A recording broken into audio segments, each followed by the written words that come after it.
యేసు నీ తలపే నాకు ఎంతో హాయి. నిన్ను గలిగిన వారి మాట ఎన్నలేవు జీవము కలమున్.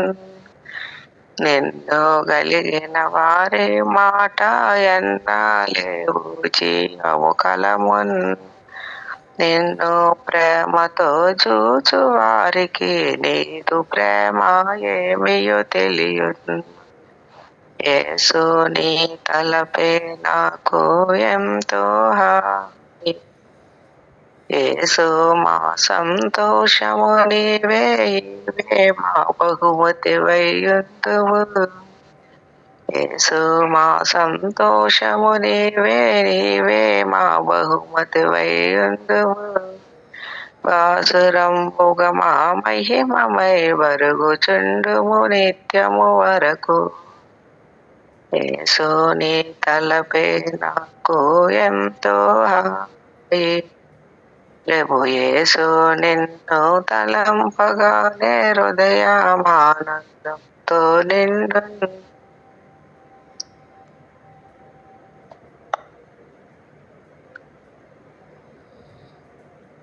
యేసు నిన్ను తలిచిన ఎంతో హాయిగా ఉంది. నిన్ను తలంపగా హృదయం ఆనందముతో నిండుతుంది. నీ ఎదురుగా వాసం చేయ అలా ఉంటును. నీ నామస్వర మాధుర్యము నా నాలుగు పాడుజాలదు, వర్ణింపలేదు, జ్ఞానశక్తి కూడా కనుగొనలేదు. విరిగిమతికి ఆశం నీవే, వినయంగా ఉండే ఆనందం నీవే. దొర్లి పడిపోయినప్పుడు నెత్తుకుని వాడవు, వెతికినప్పుడు దొరుకువాడవు నీవే. నిన్ను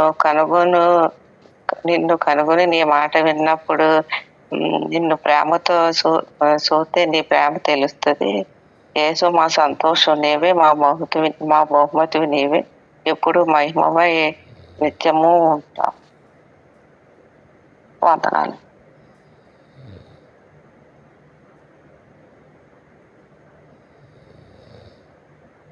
దేవుని వాక్యం చదువుకుందామండి. యెహోషువ గ్రంథము 11వ అధ్యాయము 16 వచనం నుండి 23 వచనం వరకు చదువుకుందాం.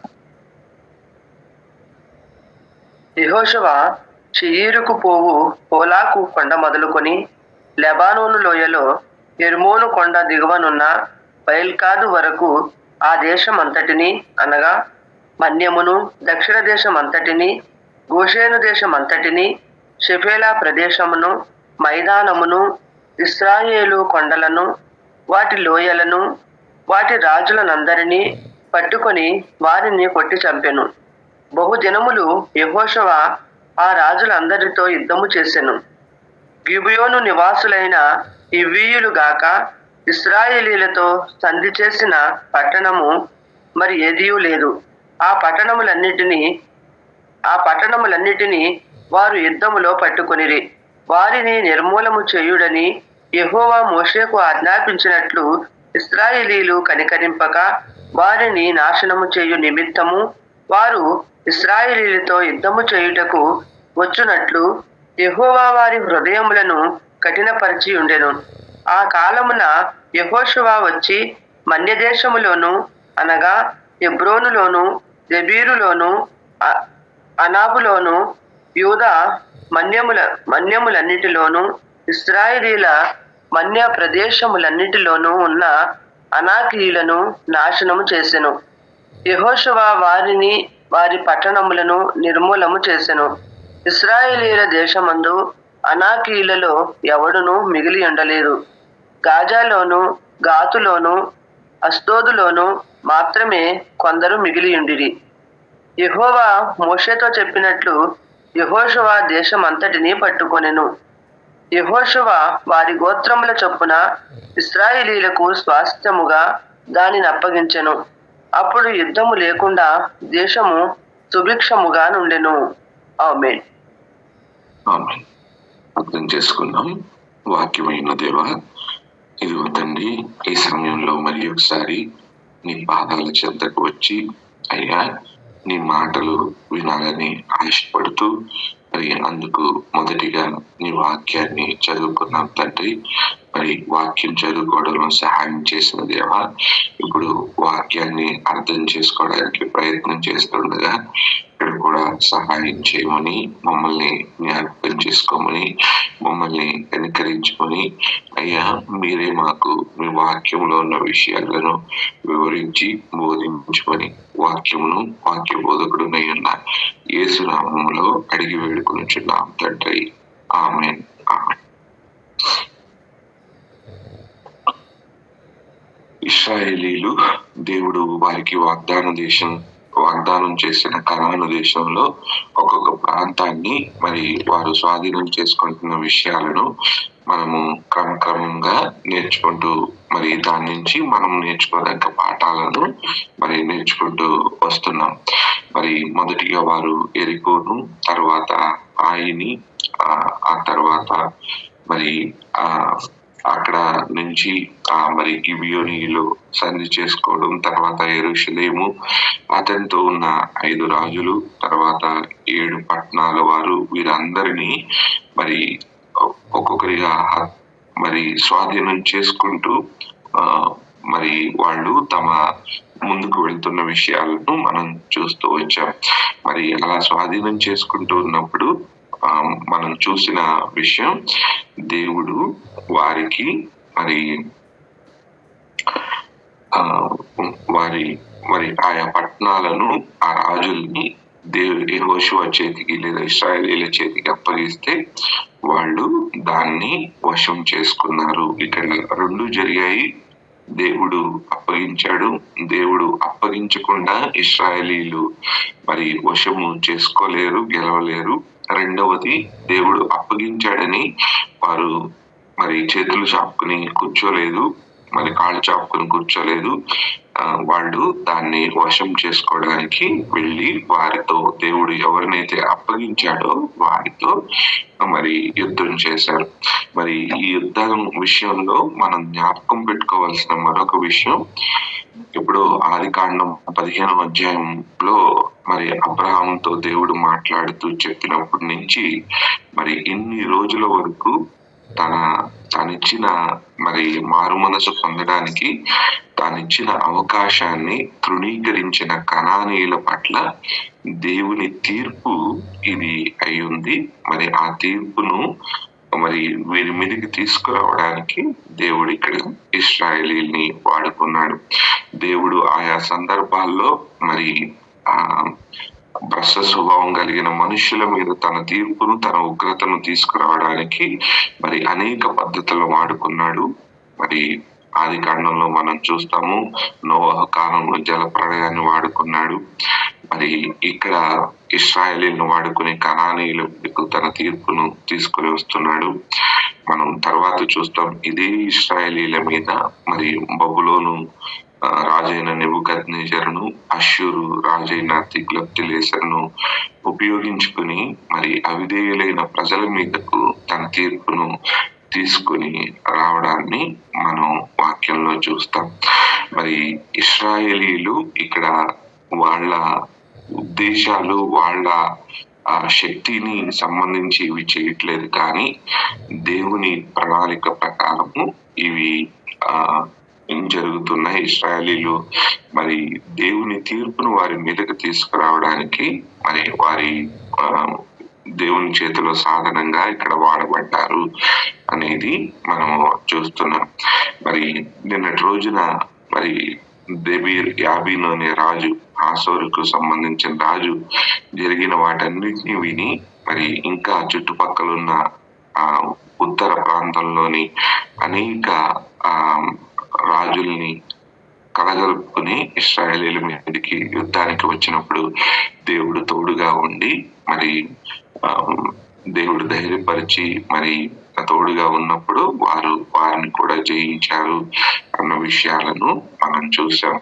మరి ఎంతో తమకంటే లెక్కకు బలం ఎక్కువగా ఉన్న వాళ్ళు, తమకంటే సంఖ్యలో అధికమైన వాళ్ళు, యుద్ధంలో తమకన్నా ఆరితేరిన వాళ్ళు, గుర్రాలు రథాలు కలిగిన వాళ్ళు, మరి వారందరినీ దేవుడు అప్పగించినప్పుడు మరి వారిని నాశనం చేశారు. మరి శత్రువులకు సంబంధించి తమకు యుద్ధంలో ముందు పనికొస్తాయని అనిపించే విషయాలైన రథాలు, గుర్రాల్ని కూడా వారు వాడలేదు. గుర్రాల కుదికాలి నరము తెగులు వేసినప్పుడు మరి ఆ గుర్రము ఎక్కువ పరిగెత్తలేక యుద్ధానికి ఉపయోగపడదు. కానీ ఆ అలాంటి గుర్రాలను మరి ఇంటి పనుల కోసం, పొలం పనుల కోసం వాడుకోవచ్చు అంటే అందుకని కూడా అలా చేశారు అనేది మనం చూసాం. తర్వాత ఈ ప్రాంతంలో యుద్ధంలో గెలిచినప్పుడు కొల్ల సొమ్ము అంతటిని వారు పట్టుకున్నారు అన్న విషయం కూడా మనం చూసాం. తాను ఆ ఒక్క రోజు తాను శపితమైన దాన్ని మరి తీసుకోకుండా ఉంటే, దేవుడు వద్దని చెప్పిన దాన్ని వదిలేసి ఉంటే మరి అంతకు మించి ఎన్నో రెట్లు మరి ఈ యుద్ధాల్లో తాను తీసుకునేవాడు. కానీ తాను దురాశకు పోయి దేవుని మాటకు అవిధేయుడే మరి తీర్పును తన మీదకు మరి తీసుకుని వచ్చాడు. మరి ఇలా చెప్తూ ఇశ్రాయేలీలు మరి లేదా యెహోషువ నాయకత్వంలోని ఇశ్రాయేలీలు ఈ రాజ్యాలన్నింటినీ పట్టుకోవడంలో దేవుడు మోషేకు ఏదైతే చెప్పాడో, మోషే యెహోషువకు ఏదైతే చెప్పాడో దాన్నన్నిటినీ చేశారు. దాంట్లో ఒక్కటి కూడా విడువలేదు అన్న మాటను మనం చూస్తున్నాం. మోషే తర్వాత మరి నాయకత్వం మారి యెహోషువకు వచ్చినప్పుడు దేవుడు అప్పగించిన బాధ్యత ఏమాత్రము మారలేదు, అది అలాగే ఉంది. మరి దీని నుంచి నేటి క్రైస్తవ సంఘం మరి చాలా నేర్చుకోవాలి. ఎందుకంటే నాయకులు మారుతుంటే ఉద్దేశాలు మారిపోతున్నాయి, బాధ్యతలు మారిపోతున్నాయి. ఒకప్పుడు మరి ప్రజలందరికీ ఉపయోగపడే హాస్పిటళ్ళు, స్కూళ్ళు కట్టిన క్రైస్తవ సంఘం నేడు తమ గొప్పలు చెప్పుకోవడానికి పెద్ద పెద్ద ఆలయాలు కట్టుకోవడం నేర్చుకుంది. మరి ఇది మరి సంఘము పోకడ ఎలా ఉంది, మరి నాయకత్వం మారుతూ ఉన్నప్పుడు పరిస్థితులు ఎలా ఉంటున్నాయి అన్న విషయాలు మనకు స్పష్టంగా తెలియచేసేదిగా ఉంది. మరి దేవుడు తమకు ఆజ్ఞాపించిన విషయంలో అది మోషే ద్వారా అవ్వచ్చు, యెహోషువ ద్వారా అవ్వచ్చు, వాటిని మరి మొత్తము వారు అలాగే చేసి ఆ దేశాన్ని అంతటిని స్వాధీనం చేసుకున్నారు అని మనం ఇక్కడ చూస్తున్నాం. మరి ఈరోజు చదువుకున్న వాక్యంలో చూసినప్పుడు యెహోషువ ఇంకా మరి మిగిలిన ప్రాంతాలకు సంబంధించిన ఇప్పటి వరకు చేసిన యుద్ధాలకు సంబంధించిన కొన్ని వివరాలతో పాటు కొత్త ప్రాంతాలకు సంబంధించిన యుద్ధాల గురించి కూడా ఇక్కడ చెప్పబడుతున్న విషయాలు మనం చూస్తున్నాం. మరి ఆయన షేయరు పోగు, హలాకు కొండ మొదలుకొని లెబనోను లోయలో హెర్మోను కొండ దిగువనున్న బయల్గాదు వరకు ఆ దేశం అంతటినీ కూడా మరి ఆ మన్య ప్రదేశాన్ని అంతా పట్టుకుని వారి రాజుల్ని కొట్టి చంపాడు. బహుదినములు మరి యెహోషువ యుద్ధం చేశాడు అని చెప్తున్నారు. హెర్మోను కొండ అంటే ఎవరికైనా ఏమన్నా గుర్తొచ్చిందండి? హెర్మోను కొండకున్న ప్రత్యేకత ఏంటి?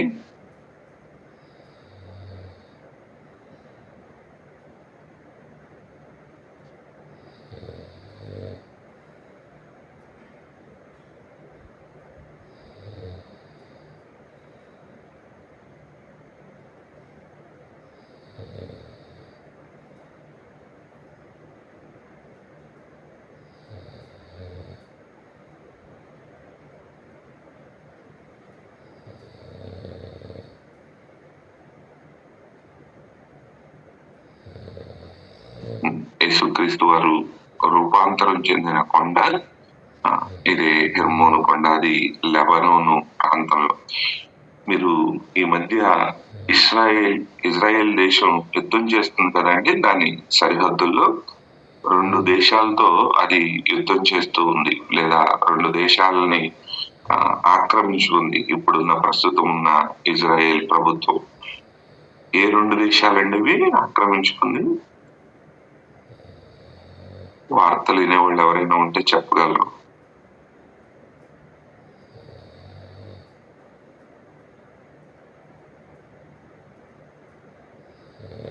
లెబానాన్ తోటి చేస్తుందని తెలుసు. లెబనాను, ఇంకోటి ఇరాన్ తో అమెరికా చేస్తుంది. గాజా ప్రాంతం, మీకు గాజా అనేది సముద్ర తీర ప్రాంతం. మీరు బైబిల్లో చివరిలో ఉన్న మ్యాప్లో రెండో మ్యాప్ తీస్తే ఇశ్రాయేలీల గోత్రములు తెలుపు పాలస్తీనా అనేది మీకు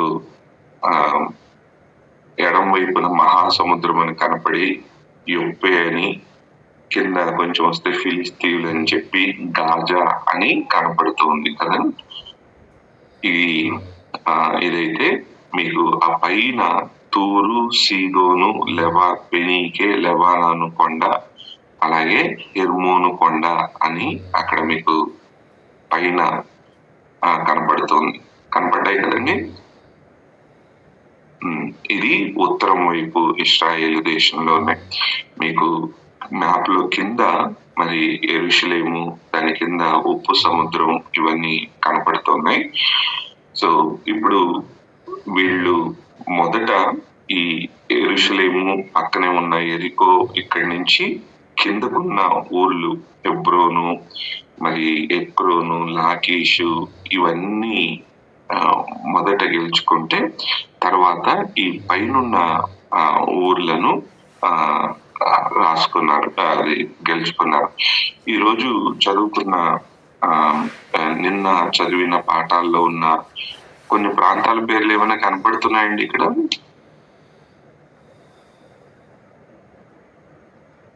ఆసూరు కనపడిందా అండి? 8 అనే నంబర్ పక్కన.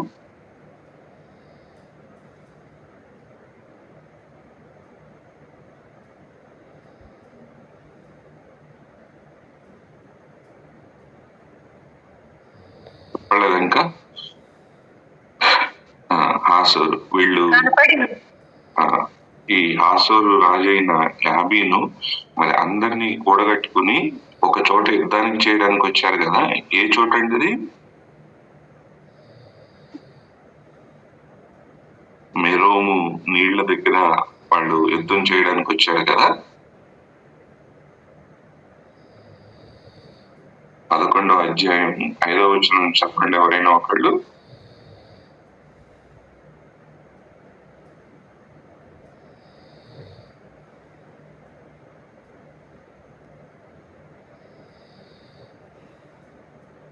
ఆ రాజులందరూ కూడుకొని ఇశ్రాయేలీయులతో యుద్ధము చేయుటకు మేరోము నీళ్ల యొద్దకు వచ్చి తిరగా.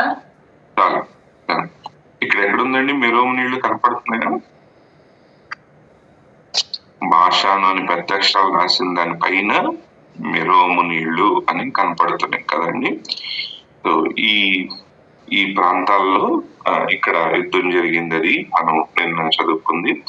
మరి ఈ ప్రాంతాలన్నిటినీ కూడా ఇప్పుడు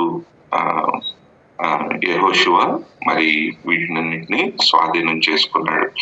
మొదట మీరు చూస్తే ఈ యెహోషువ గ్రంథంలో ఎరికో, హాయి, ఈ ప్రాంతాల్లో ఇలాగా అంటే దేశాన్ని ఆల్మోస్ట్ మధ్యలో ఈ పక్క నుంచి ఆ పక్క వరకు సముద్రం వరకు ఉన్న ప్రాంతాన్ని అంతటిని మొదట వశం చేసుకుని, తర్వాత దక్షిణ భాగాన్ని వశం చేసుకుని, తర్వాత ఉత్తర భాగాన్ని వశం చేసుకున్నారు.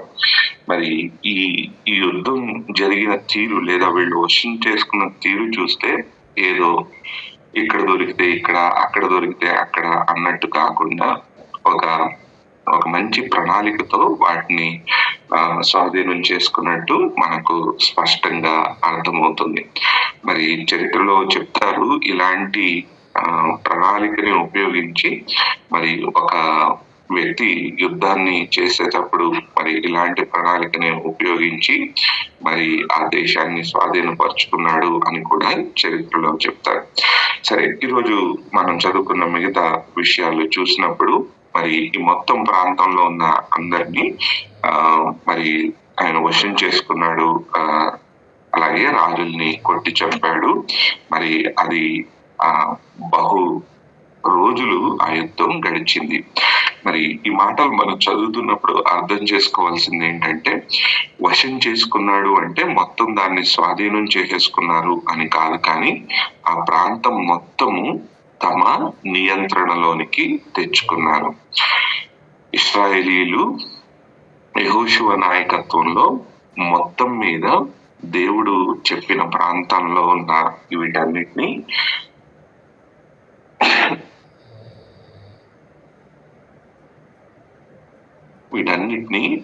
వాళ్ళు తమ నియంత్రణలోనికి తెచ్చుకున్నారు. మరి ఆ నియంత్రణలోకి తెచ్చుకున్న తర్వాత ఇప్పుడు ఒక్కొక్క గోత్రానికి ఒక్కొక్క భూభాగాన్ని స్వాస్థ్యంగా తర్వాతి అధ్యాయాల్లో పంచిపెట్టినప్పుడు వాళ్ళు దానిని ఆ గోత్రాల వారీగా ఆ స్వాస్థ్యాన్ని స్వాధీనం చేసుకోవాలి. రాజులందరినీ మరి అధికారులందరినీ మరి నాశనం చేశారు, చంపేశారు. ఇక మరి ఉన్న ఊరుల్ని తమ స్వాధీనంలోనికి ఏ గోత్రాలకు సంబంధించిన వాళ్ళు తమ ఒక స్వాస్థ్యంగా ఇవ్వబడిన ప్రాంతాన్ని వాళ్ళు స్వాధీనం చేసుకోవాల్సి ఉంటుంది అనే ఒక విషయాన్ని మనం గుర్తుపెట్టుకున్నాం. రెండవది, మరి బహు రోజులు అంటే మరి ఇక్కడ వాక్యంలో మనకు 3-4 అధ్యాయాల్లో ఇవన్నీ జరిగిపోయినాయి అట్లుగా మనం చూస్తున్నాం కదా. ఇది దాదాపు 5 నుంచి 7 సంవత్సరాల కాలంలో జరిగిన విషయాలని మరి బైబిల్ పండితులు అంచనా వేసి చెప్తూ ఉంటారు. మరి ఇలాగున యెహోషువ నాయకత్వంలో ఇశ్రాయేలీలు దేవుడు మోషే ద్వారా తమకు చెప్పిన భూభాగాన్ని అంతటినీ కూడా వారు స్వాధీనం చేసుకుని ఉన్నారు. మరి ఇలాంటి యుద్ధంలో మరి వాళ్ళు కనానీయులు వారి మీదకి యుద్ధం చేయడానికి వచ్చేటట్లు దేవుడు వారి హృదయాలను కఠినపరిచి ఉండెను అని చెప్తున్నాడు.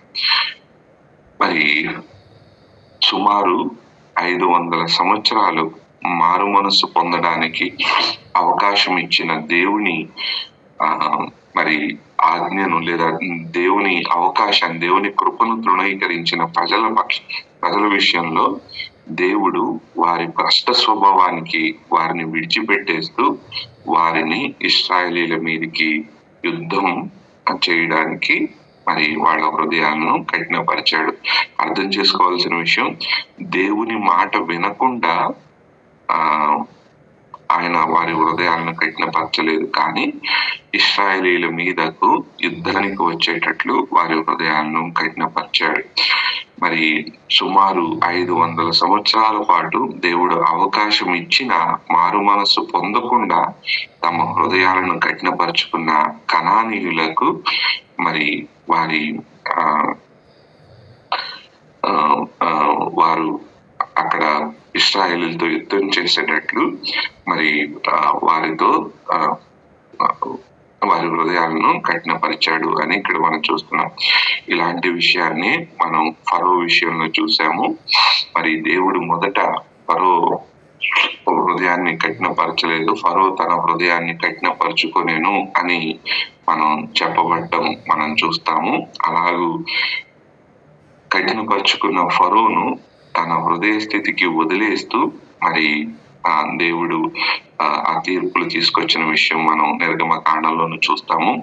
అలాగే రోమాపత్రిక 1వ అధ్యాయంలో దేవుడిచ్చిన అవకాశాలను ఉపయోగించుకొని అవిధేయులైన వారిని దేవుడు వారి భ్రష్ట స్వభావానికి అప్పగించే విషయాన్ని మనము చూస్తాం. మరి ఇంకా మనం ముందుకు చూస్తే ఇంకా ఆయన హెబ్రోను, దెబీరు, యూదా మన్యంలో ఇశ్రాయేలీల ఇతర మన్య ప్రదేశాలన్నిటిలో ఉన్న అనాకీయులను నాశనం చేశాడు, వారి పట్టణాలను నాశనం చేశాడు అని ఇక్కడ మనం చదువుతున్నాం. మరి అనాకీయులైన వారిని కూడా మరి వారు నాశనం చేశారు. ఈ మాట చదువుతుంటే ఏమైనా గుర్తొస్తుందండి?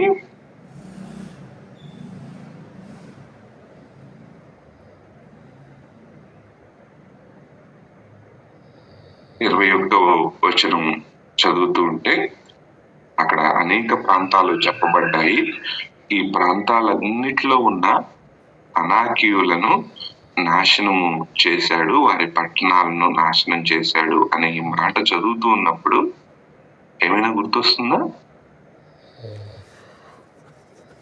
వేట చూడడానికి వెళ్ళినప్పుడు వాళ్ళందరూ అక్కడ అనాకీయులు ఉన్నారు అని భయపడిపోయి దానిని మనం స్వాధీనపరచుకోలేమని చెప్తారు వెళ్ళిన వాళ్ళు. రోజు ఏ అనాకీయులైతే చూసి ఇశ్రాయేలీలు మరి తిరుగుబాటు చేశారో, మేము మా పిల్లలు చచ్చిపోతారు, మనం వెనక్కి వెళ్ళిపోదామని చెప్పుకున్నారో, ఈరోజు ఆ అనాకీయులు మరి ఇక్కడ నాశనం చేయబడటం మనం చూస్తున్నాం. ఒకసారి చూద్దామండి సంఖ్యాకాండము 13వ అధ్యాయము 28వ వచనం నుండి చదువుదామండి. అయితే ఆ దేశంలో నివసించే జనులు బలవంతులు, వారి పట్టణములు ప్రాకారము గలవి, అవి మిక్కిలి గొప్పవి. మరియు అక్కడ అనాకీయులను చూచితిమి. అమాలేకీయులు దక్షిణ దేశంలో నివసించుచున్నారు. హిత్తీయులు, యెబూసీయులు, అమోరీయులు కొండ దేశంలో నివసించుచున్నారు. కనానీయులు సముద్రం వద్దను యొర్దాను నదీ ప్రాంతములలో నివసించుచున్నారని చెప్పిరి. ఇంకా చూడమంటారా? కాలేబు మోషే ఎదుట జనులను నిమ్మళపరిచి, మనము నిశ్చయముగా వెళ్ళుదము, దాని స్వాధీనపరచుకుందుము, దాన్ని జయించుటకు మన శక్తి చాలుననెను. అయితే అతనితో కూడా పోయిన మనుషులు, ఆ జనులు మనకంటే బలవంతులు, మనము వారి మీదికి పోజాలమనిరి.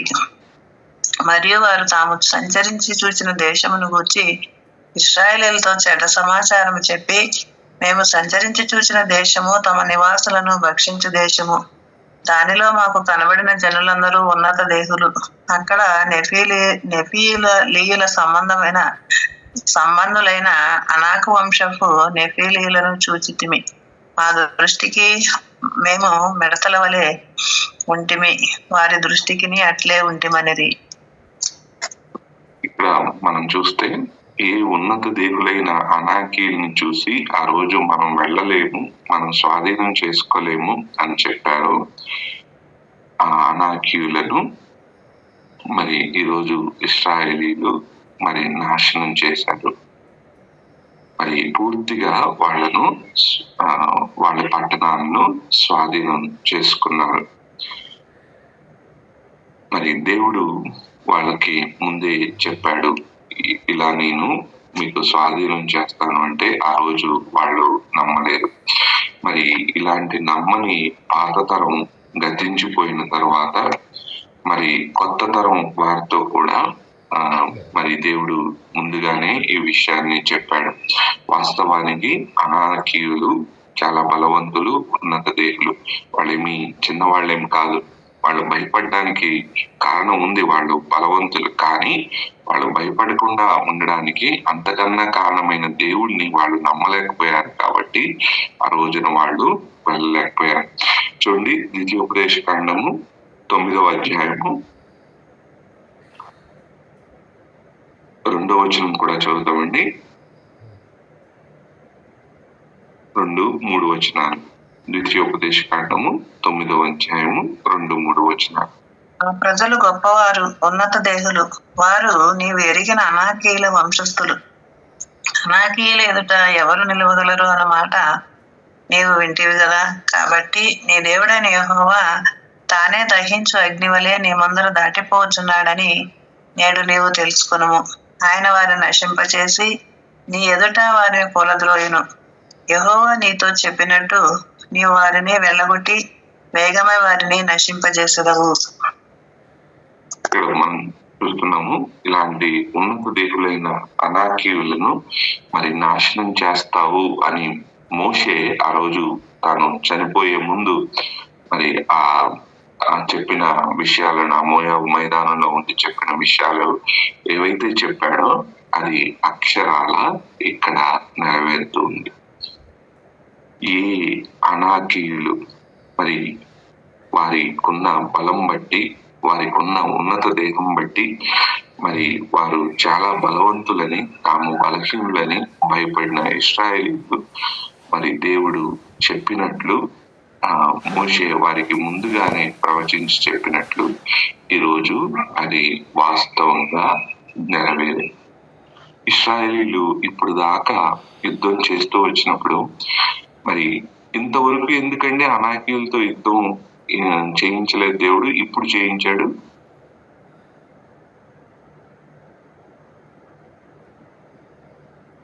వీళ్ళు దేవుని ప్రణాళిక ప్రకారం యుద్ధం చేసుకుంటూ వెళ్ళినప్పుడు మొట్టమొదటి డైరెక్ట్ గా ఎరికోతో కాకుండా అనాకీయులతో ఎందుకు యుద్ధం చేయించకపోయి ఉండొచ్చు?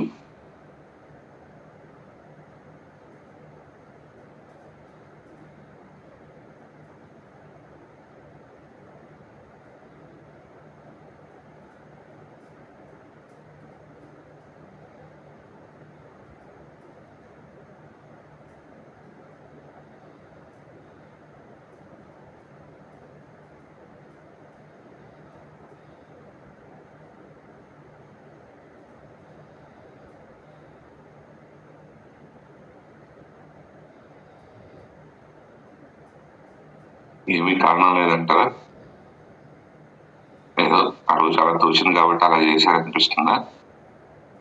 ఏదైనా ఒక ప్రణాళిక ఏమైనా కనపడుతుందా అందులో?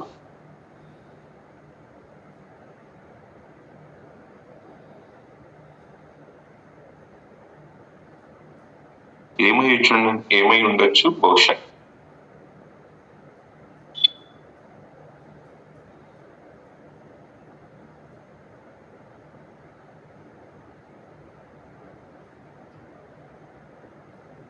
చిన్నవారిని ముందు ఓడించుకుంటూ వెళ్తే కొంచెం ధైర్యము అది వేరు ఉంటుంది కదా, ఎలాగా అలా వెళ్ళారు దేవుని ప్రణాళిక. వాక్యంలో అయితే రాయబడలేదు కానీ బహుశా అదొక ప్రణాళిక అయి ఉండొచ్చు కదా. మొదట చిన్న చిన్న ఉన్న శత్రువులను ఒక్కొక్కరుగా మనం చూస్తాం. ఫస్ట్ ఎరికో, తర్వాత హాయ్, తర్వాత ఒకేసారి 5 రాజులు, తర్వాత ఒకళ్ళ తర్వాత ఒకళ్ళు 7 పట్టణాలు, తర్వాత ఈ యాబీను రాజు చుట్టుపక్కల ఉన్న వాళ్ళందరినీ మరి తీసుకొచ్చిన విషయం. తర్వాత ఇప్పుడు మరి అనాకీయులు, చాలా బలవంతులు, ఉన్నత దేహులైన అనాకీయులు. ఇలా చూస్తే దేవుడు ఈ యుద్ధాన్ని మరి యుద్ధానికి సంబంధించిన ప్రణాళిక చూసినప్పుడు మరి ఒక్కొక్కటి మరి చిన్నవారి నుండి పెద్దవారి వరకు మరి వెళ్తూ ఉన్న విషయాలు మనము చూస్తూ ఉన్నాం. దేవుడు ఇలాగని చెప్పాడండి ముందు, నేను ఇలా మీకు ఇలా స్వాధీనం చేపిస్తాను ఇలాగా క్రమక్రమంగానే. చూద్దాం నిర్గమకాండము 23వ అధ్యాయము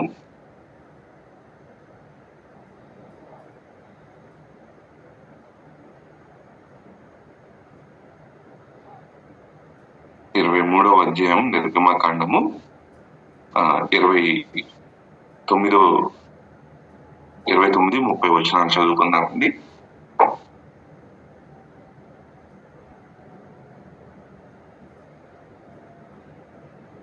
దేశము పాడై అడవి మృగములు నీకు రోగముగా విస్తరింపకుండానట్లు వారిని 1 సంవత్సరంలోనే నీ ఎదుటి నుండి వెళ్ళగొట్టను. నీవు అభివృద్ధి పొంది ఆ దేశమును స్వాధీనపరుచుకున్న వరకు క్రమక్రమముగా వారిని నీ ఎదుట నుండి వెళ్ళగొట్టేదను. ఇక్కడ దేవుడు చెప్తున్న విషయం ముందుగానే వాళ్ళకి చెప్పాడు. ఇది నిర్గమకాండం 23వ అధ్యాయం ఎప్పుడు జరిగిందండి? ఇశ్రాయేలీలు ఎక్కడున్నప్పుడు జరిగింది ఇది? పర్వతం. వాళ్ళు ఇంకా సీనాయి పర్వతం దగ్గర ఉన్నప్పుడు, ఇంకా ప్రత్యక్ష గుడారానికి సంబంధించిన విషయాలు వారు వినక ముందు జరిగిన విషయం. అలాగే ద్వితీయోపదేశ కాండము 7వ అధ్యాయము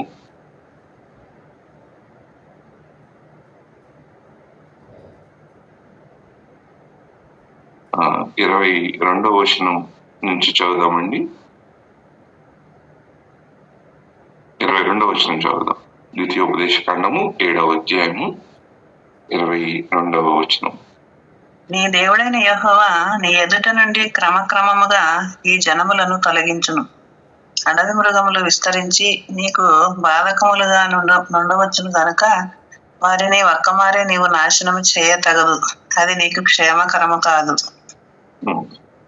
ఈ యుద్ధాలు చేస్తున్నప్పుడు మరి వీళ్ళతో ఎందుకు చేయాలి, వాళ్ళ దగ్గరికి వెళ్ళి చేద్దాము, అక్కడ చేద్దాము, ఇక్కడ చేద్దాము అని కాకుండా దేవుడు తమకు చూపించినట్లు ఆ యుద్ధాన్ని చేసినప్పుడు మరి ఆ యుద్ధం కూడా క్షేమకరంగా ఉండేటట్లు దేవుడు ప్లాన్ వేశాడు. దేవుడు అలాంటి ప్రణాళికనిచ్చాడు. ఏమైనా మనం మనకి అన్వయించుకోవచ్చా అండి ఈ విషయంలో?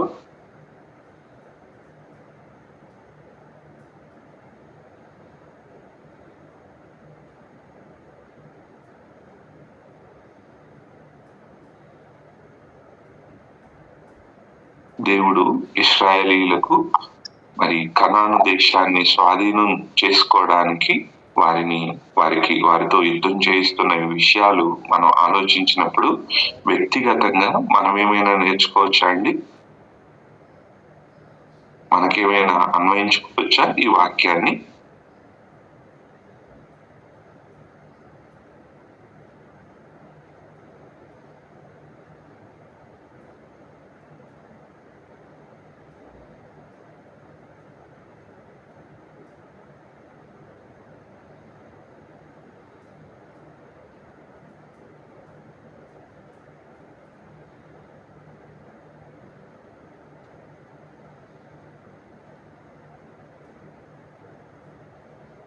మనం కూడా చాలా విషయాల్లో జరిగిపోవాలని కంగారు పడిపోతా ఉంటాం అమ్మా. కానీ అది మన క్షేమం నిమిత్తము దేవుడు ఏది చేసినా అది వెనక ఏది ముందైపోవాలి, వెనక అయిపోవాలని మనం అనుకుంటా ఉంటాం. కానీ దాంట్లో కూడా దేవుని ప్రణాళిక ఉంది అని మన క్షేమం నిమిత్తం, మేలు నిమిత్తమే చేస్తాడు. ఎప్పుడు ఏం చేయాలి అది అని అనిపిస్తుంది. మరి ఈ మధ్యన జరిగిన ఒక చిన్న మరి అనుభవం తీసుకుంటే, మరి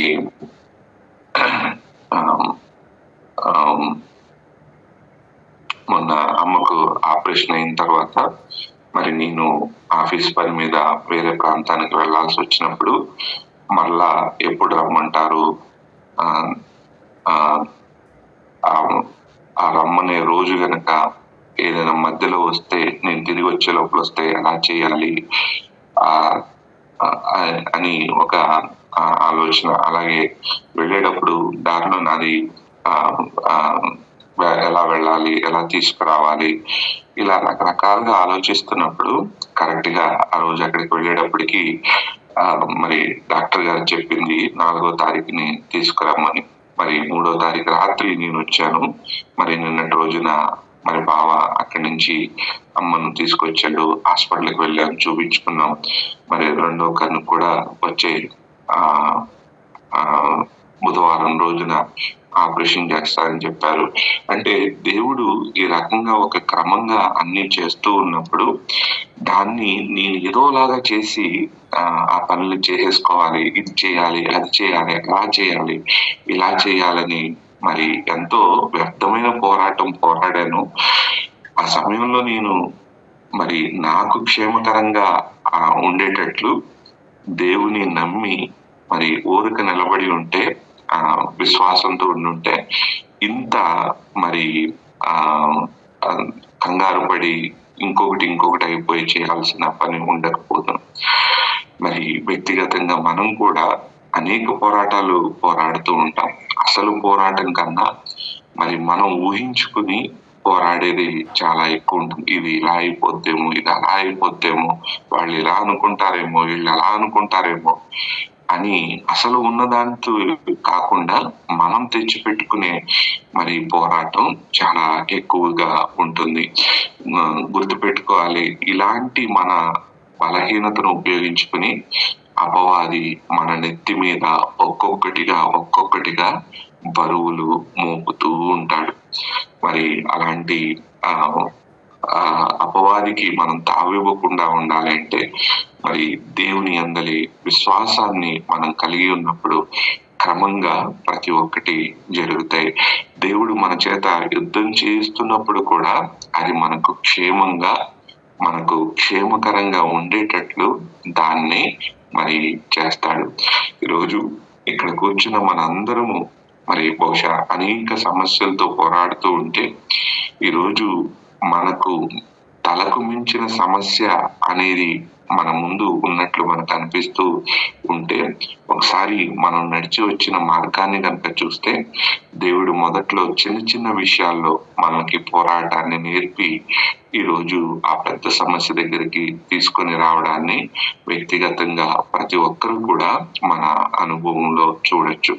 కాకపోతే చేయాల్సిందల్లా గత అనుభవాల నుంచి పాఠాలు నేర్చుకోవడం. దేవుడు మరి ఇలా అనుకున్నప్పుడు కానీ అలాగునా మరి నేను అనుకున్నట్టు కాకుండా దేవుడు ఆ విషయంలో సహాయం చేసి ఈ సమస్య నుండి బయట పడవేశాడు కాబట్టి ఇక్కడ కూడా ఆయన సహాయం చేస్తాడు అనే నమ్మకాన్ని కలిగి మనము ముందుకు వెళ్ళాల్సిన వారమై ఉన్నాం.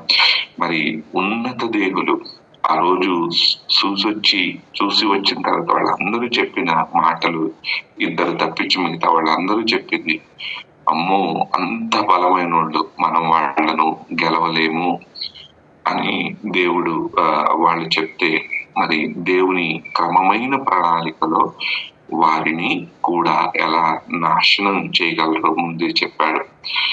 ఒక 50 సంవత్సరాల క్రితం మరి జరిగిన ఆ సందర్భాన్ని ఈ రోజు ఇశ్రాయేలీలు వారి కన్నుల ఎదుట చూసిన ఈ సందర్భం, అనాకీయుల విషయంలో భయపడటం, అనాకీయులను యుద్ధంలో ఓడించి వారి పట్టణాలన్నింటినీ నిర్మూలన చేయడం, ఈ రెండు పక్కన పెట్టి పోల్చి చూస్తే మరి దేవుడు ఏదైతే వాగ్దానం చేశాడో ఆ వాగ్దానము తప్పకుండా నెరవేరింది.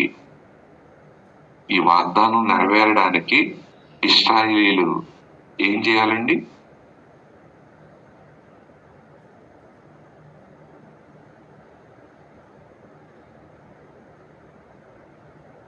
ఎన్ని ఉపవాస ప్రార్థనలు చేయాలి? ఎన్ని వారాల ప్రార్థన చేయాలి? మరి ఏ ఊర్లు వెళ్ళాలి? ఎక్కడికి వెళ్ళి ఎవరి చేత ప్రార్థనలు చేయించుకోవాలి? ఏం చేయాలండి వాళ్ళు?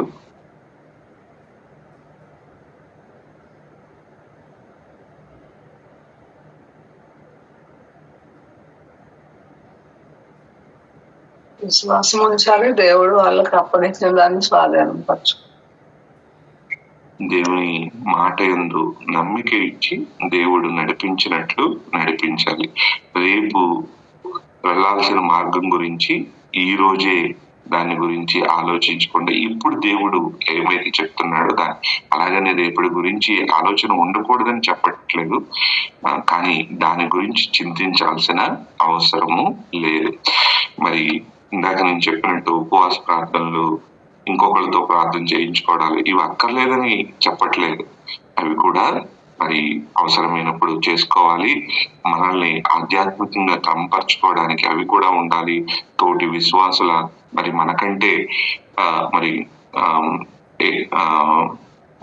ఆత్మీయంగా బలంగా ఉన్న దైవజనులు అవ్వచ్చు, ఇంకొకళ్ళు అవ్వచ్చు, వారి ప్రార్థనా సహకారాలు మనకు ఖచ్చితంగా అవసరం. కానీ అవే మనకు ఆధారమైపోకూడదు. వ్యక్తిగతంగా మనము దేవునితో గడిపే లేదా దేవునితో ఆ సహవాసము మనము కలిగి ఉండాలి. అనుభవపూర్వకంగా విశ్వాసంతో సమస్యలు మనల్ని ఎంత కదిలిస్తున్నా కానీ దేవుని అందలి నిశ్చలమైన విశ్వాసంతో మరి స్థిరంగా ఉండడం మనం నేర్చుకోవాలి. మరి అప్పుడు అనాకీయులు లాంటి బలమైన సమస్యలు కూడా మనము ఓడించగలుగుతాం. మరి ఈరోజు ఇక్కడ కూర్చున్న ప్రతి ఒక్కరి వ్యక్తిగత జీవితాల్లో మరి ఇలాంటి అనాకీయుల లాంటి సమస్యలు, ఇబ్బందులు ఉన్నప్పుడు మనం నేర్చుకోవాల్సింది ఒక విషయమే, దేవుని అందరి విశ్వాసంతో దేవుడు నడిపిస్తున్నట్టు నడవాలి. సమస్యను దేవునికి అప్పజెప్పుకోవాలి. మరి అలా అనాకీలందరినీ ఇశ్రాయేలీల దేశంలో నుంచి నాశనం చేశారు. కానీ కొందరు గాతులోను అష్డోతులోను కొందరు మిగిలి ఉన్నారు. ఈ గాతులో మిగిలి ఉన్న అనాకీల గురించి ఇక్కడ మనం చదువుతున్నప్పుడు ఎవరైనా జ్ఞాపకం వస్తున్నారండి?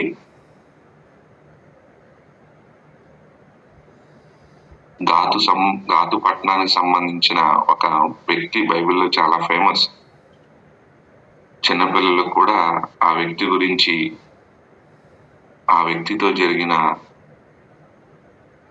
దేవుని విశ్వాసంతో యుద్ధం చేసిన ఒక చిన్న కుర్రవాడు యుద్ధం చేసిన విషయం మరి చిన్నపిల్లలు కూడా సండే స్కూల్ నుంచి కూడా పాఠాలు చెప్తారు. గొల్లియాతు. మరి ఆయన దావీదు యుద్ధం చేసి మరి ఆ గొల్లియాతును జయించిన విషయం మనం చూస్తాం. మరి ఇక్కడ ఇలాగూ మొత్తం ఓవరాల్ గా నియంత్రణ తీసుకున్న ఈ ప్రాంతంలో ఎక్కువ ప్రాంతాన్ని మరి దావీదు కాలంలో ఇశ్రాయేలీలు స్వాధీనం చేసుకున్నారు.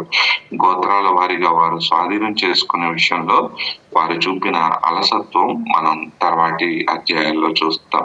మరి ఇలాగున గోత్రాల చొప్పున ఇశ్రాయేలీలకు మరి దాన్ని స్వాస్థ్యంగా యెహోషువ అప్పగించాడు. అప్పుడు దేశం సుభిక్షంగా ఉంది. మరి స్వాస్థ్యము అనే మాట ఇశ్రాయేలీల ఈ యెహోషువ గ్రంథంలో బహుశా ఇది మొదటిసారి అయినప్పటికీ ఇక ముందు పదే పదే ఈ మాట మరి తర్వాతి అధ్యాయాల్లో మనకు కనపడుతుంది. మరి గోత్రాల వారీగా ఈ తమ నియంత్రణలోనికి తెచ్చుకున్న ప్రాంతాలను మరి వాళ్లకు పంచిపెట్టడం జరిగింది, అప్పగించడం జరిగింది. ఇక వ్యక్తిగతంగా ప్రతి ఒక్కళ్ళు కూడా ఆ గోత్రానికి సంబంధించిన వాళ్ళు తమకు అప్పగింపబడిన ఆ స్వాస్థ్యాన్ని వాళ్ళు స్వాధీనం చేసుకోవాలి. అది ఎలా చేసుకున్నారు అన్నది తర్వాతి అధ్యాయాల్లో మనం చూస్తాం. ఈ విధంగా ఈరోజు చూసిన వాక్యంలో మనం ఒకప్పుడు మరి ఎవరిని చూసైతే మనము గెలవలేము అనుకున్నారో ఇశ్రాయేలీలు, వారిని పూర్తిగా గెలిచి నిర్మూలన చేసేలాగున మరి దేవుడు వారిని అప్పగించాడు. దేవుడు దేన్నైతే వాగ్దానం చేశాడో దాన్ని మరి వారికి ఇచ్చాడు. దేవుడు ముందుగానే చెప్పాడు, నేను ఒక్క రోజున కాదు క్రమక్రమంగా దానిని మీకు స్వాధీనం చేస్తాను అని. దేవుడు చెప్పిన ప్రకారం ఒక్కొక్కటిగా నెరవేర్చుకుంటూ వచ్చాడు. ఏమనిపిస్తుందండి? మన విషయంలో కూడా చేస్తాడంటారా ఇలాగా? నమ్మొచ్చా ఈ దేవుడిని? ఇప్పుడు 100 సంవత్సరాల క్రితం వాగ్దానం చేసి దాన్ని గాలికి వదిలేయకుండా చెప్పిన ప్రతి మాట ఒక్కొక్కటిగా నెరవేర్చుకుంటూ వచ్చిన ఈ దేవుణ్ణి నమ్మొచ్చా? ఈయన మీద ఆధారపడచ్చా? మరి ఈ వాగ్దానం చేసి ఈ వాగ్దానాన్ని నెరవేర్చే లోపల ఇశ్రాయేలీలు ఆయన పట్ల ఎంత నమ్మకంగా ఉన్నారో మనం చూసాం కదండి. అయినప్పటికీ కూడా తాను చేసిన వాగ్దానంలో ఏ ఒక్క మాట తప్పిపోకుండా దాన్ని నెరవేరుస్తూ తీసుకొని వచ్చాడు.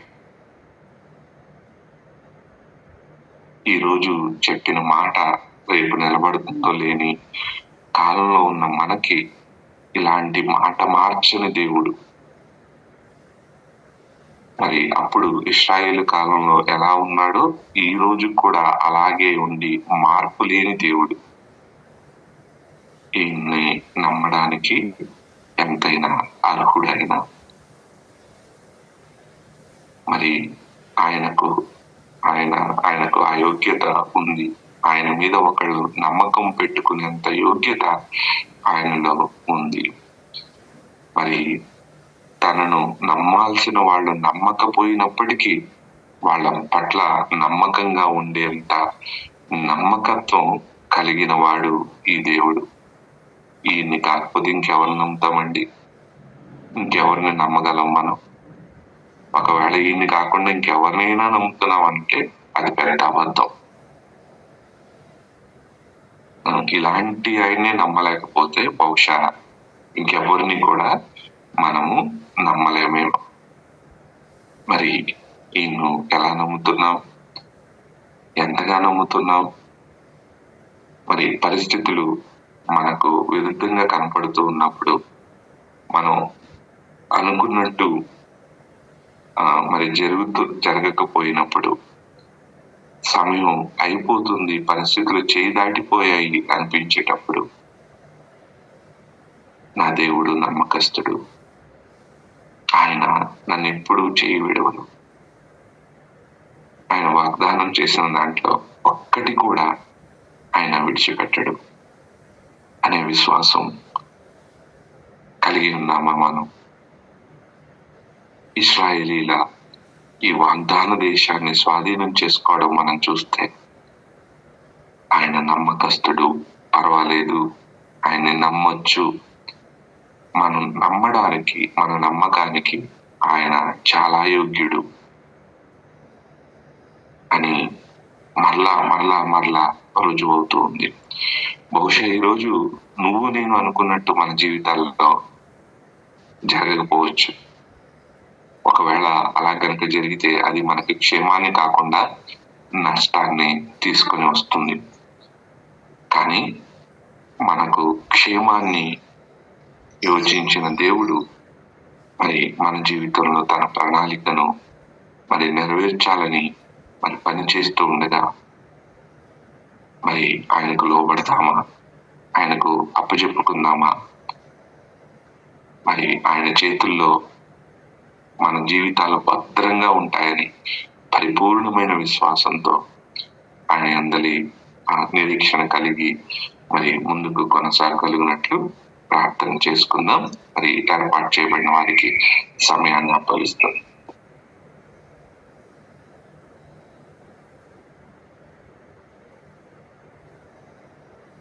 పరిశుద్ధుడ, మహాగణుడ, మహోన్నతుడమైన మా తండ్రి, నీకు అనేకమైన వందనములు, కృతజ్ఞతాస్తుతులు, స్తోత్రములు చెల్లిస్తూ ఉన్నాము. అయ్యా, ఇంతవరకు నీ కుమారుడు ద్వారా నా తండ్రి నీవు నేర్పించినటువంటి మాటలను ప్రభా మా హృదయంలో ఉంచుకొని ప్రభా వాటిని నాయన ధ్యానిస్తూ ప్రభా వాటిని మరవకుండా నా తండ్రి మా జీవితంలో మేము ఎలా నడుచుకోవాలో ప్రభా అలా నడుచుకోవటానికి మీరే మాకు సహాయం దయచేయమని అడుగుతున్నామయ్యా.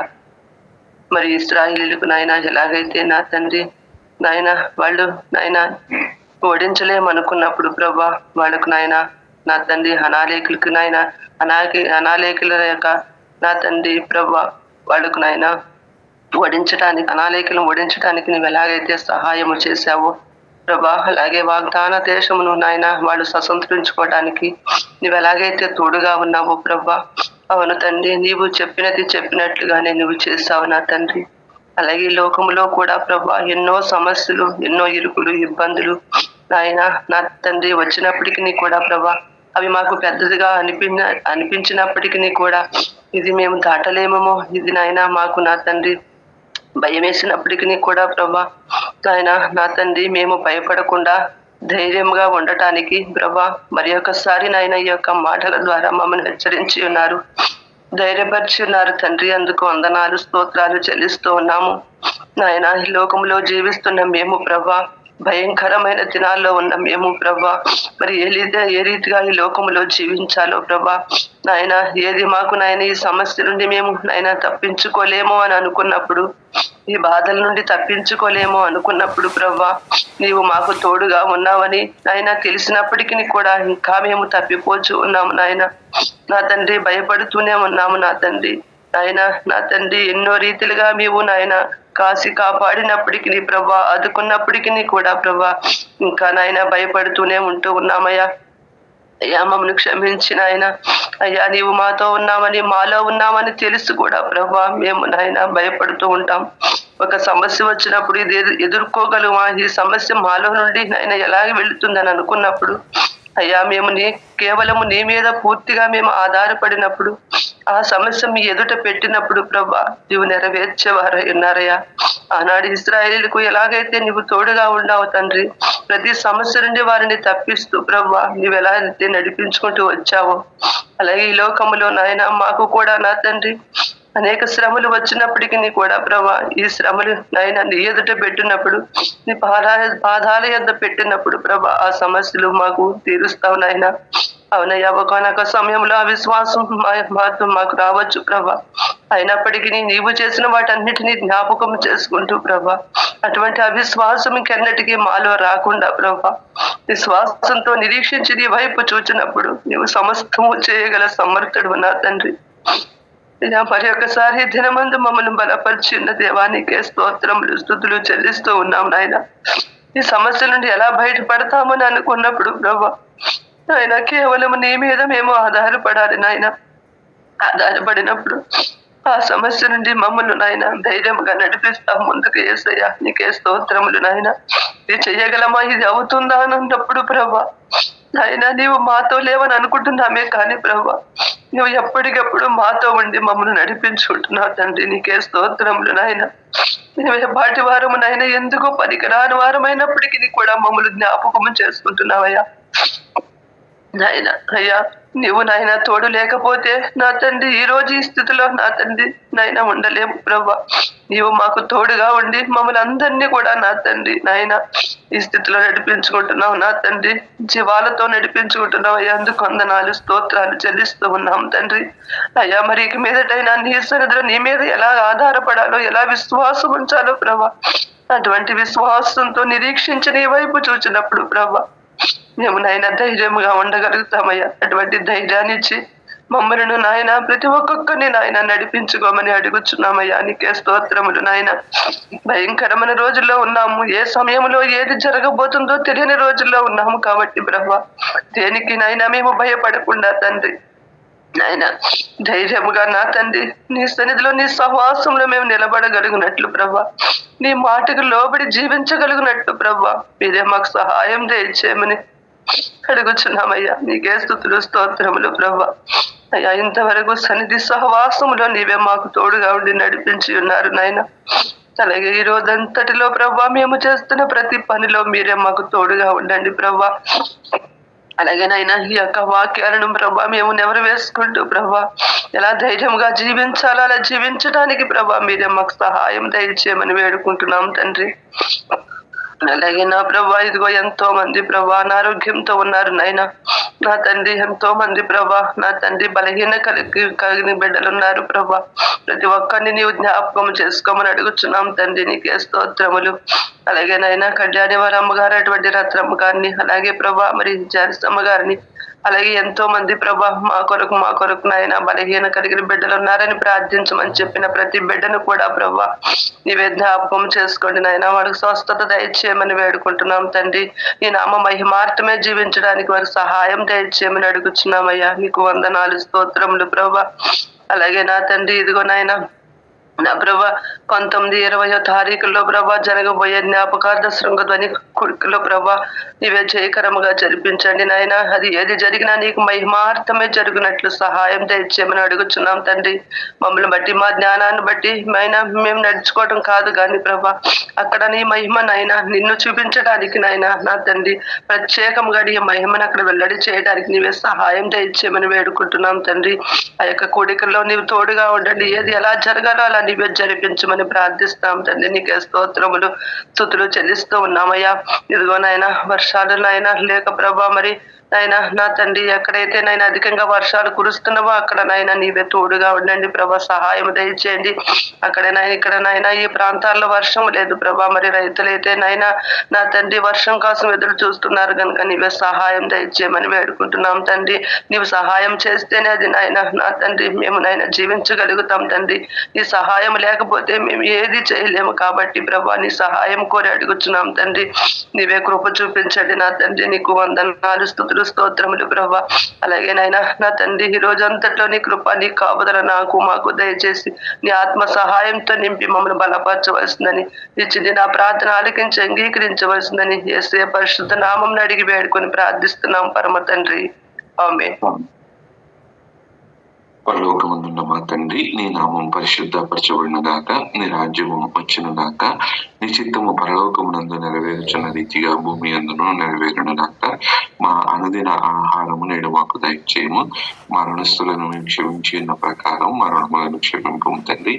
మమ్మల్ని శోధనలకు తేక కీడు నుండి తప్పింపు. రాజ్యము, శక్తి, మహిమ నిరంతరము నీవే అన్నవి. ఆమేన్. యేసు రక్తమునకే జయము, అపవాది క్రీడకు లయము. ప్రభు యేసు రక్తమునకు జయము, అపవాది క్రీడకు లయం.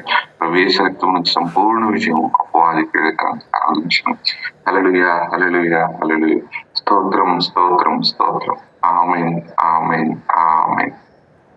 మన ప్రభు అయిన యేసుక్రీస్తు కృప, తండ్రి యొక్క దేవుని ప్రేమ, పరిశుద్ధాత్మ సహవాసము, స్త్రీ యొక్క దేవుని సహాయమును ఈరోజంతట్లో మనము చేస్తున్న ప్రతి పనిలోనూ, అలాగే మన ప్రయాణాల్లోనూ మన సంఘానికి ఇప్పుడు సదాకాలము తోడు నీడై నడిపించి బలపరచును గాక. ఆమేన్. వందనములు నీకు, శుభవందనములు నీకు.